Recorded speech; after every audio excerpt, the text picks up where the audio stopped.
Because of my day-to-day job, I don't have much time to indulge in my hobby of woodworking. But after some time of tracking them down, because they always seem to be out of stock, I managed to get my hands finally on this Triton TWX7 Work Centre, which comprises a router table, a saw, and the actual table itself.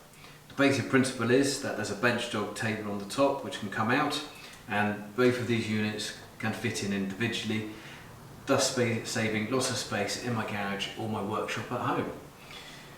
Let's get it open and have a look. This has been a long time coming.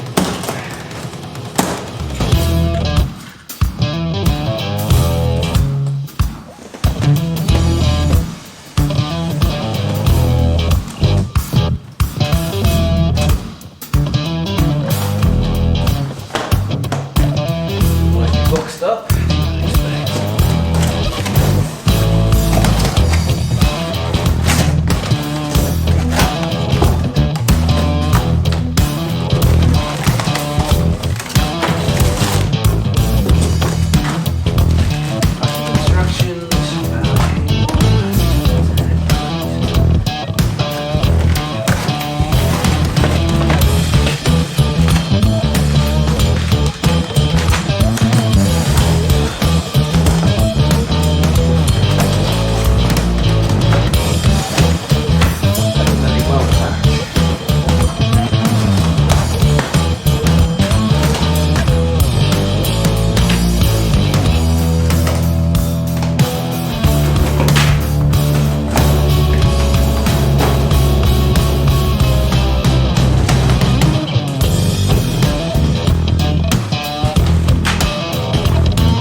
See, there's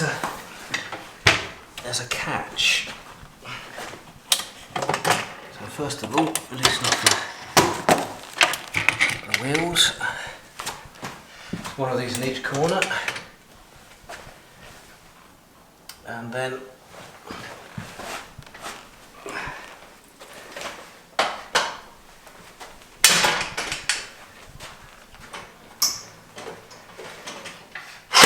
the legs slide in.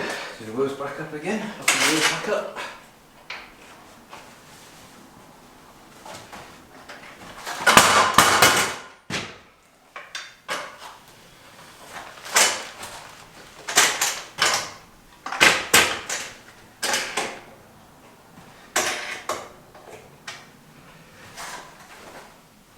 Well, I have to admit, it sounds taller than I expected, but that's not a bad thing at all.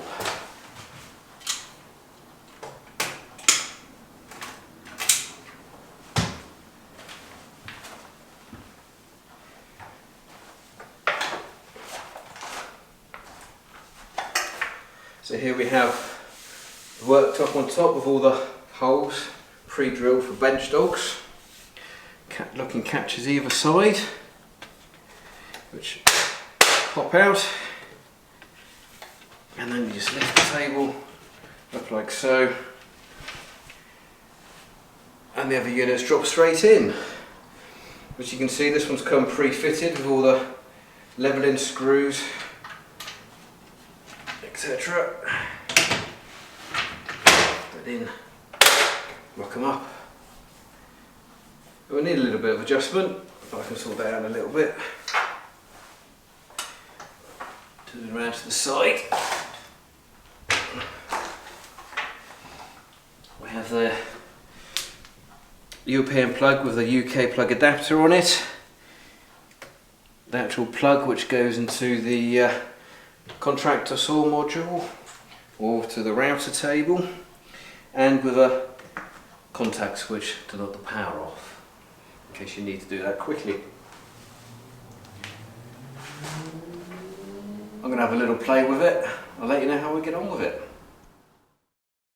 So I haven't opened and actually looked at the instruction manual, which is pretty unusual for me. I see I have to put these little black clips, slidey clips on. I don't actually know what these are for yet. I'm sure they'll become apparent soon. I have the Allen key for the adjustment screws, and I have the locking catches for the sliding rails. Very simply, these come with some nylocks on some bolts, and as I pull the lever back, you'll see the lever pushes in the locking mechanism. So to fit these, you simply need to slide them into the rail, and the screws line up, the bolt nuts line up even. Might be easier to have your Phillips screwdriver to hand when you do this. So as you do it, you can just wind them in, and true nature of video, it never happens first time as you want it to. There we go. Now according to the manual, they need to be about 150 mil or about 6 inches from the centre. So just do that, roughly about there, and we'll just tighten it up.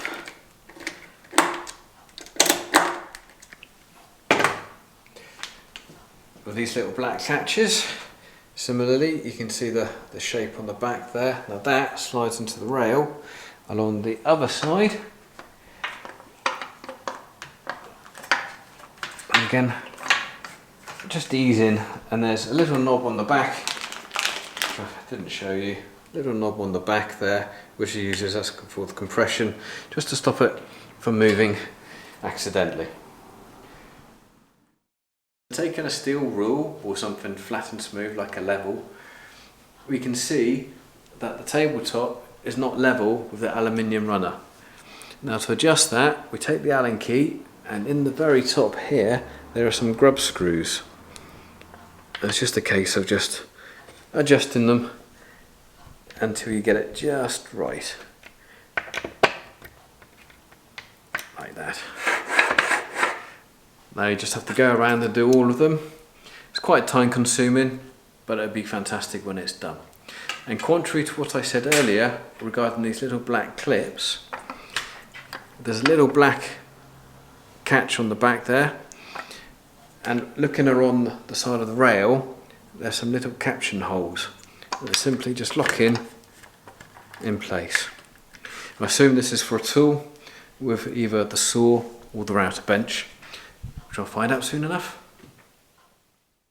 So now the tail is nicely levelled off and my bench dog is in its rightful place. I'll see you on the next instalment where I'll be ripping open the box for the Contractor saw, show you what that's all about. So don't forget to hit the subscribe button so that you know when I do that. So until then, thanks for watching.